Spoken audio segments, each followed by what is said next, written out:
Wingu la simanzi zimeitanda katika familia ya Beryl Acheng Odinga, ambapo hii leo taarifa za kifo chake zimetanda ulimwenguni. Familia ya Odinga imethibitisha kifo hicho kupitia taarifa ya karibu, ikisema marehemu alikuwa akiugua kwa muda kabla ya hali yake kudhoofika wiki hii.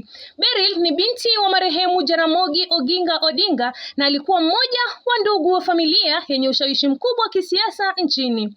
Viongozi mbalimbali wameanza kutuma rambirambi zao wakionyesha mshikamano na familia wakati huu wa majonzi.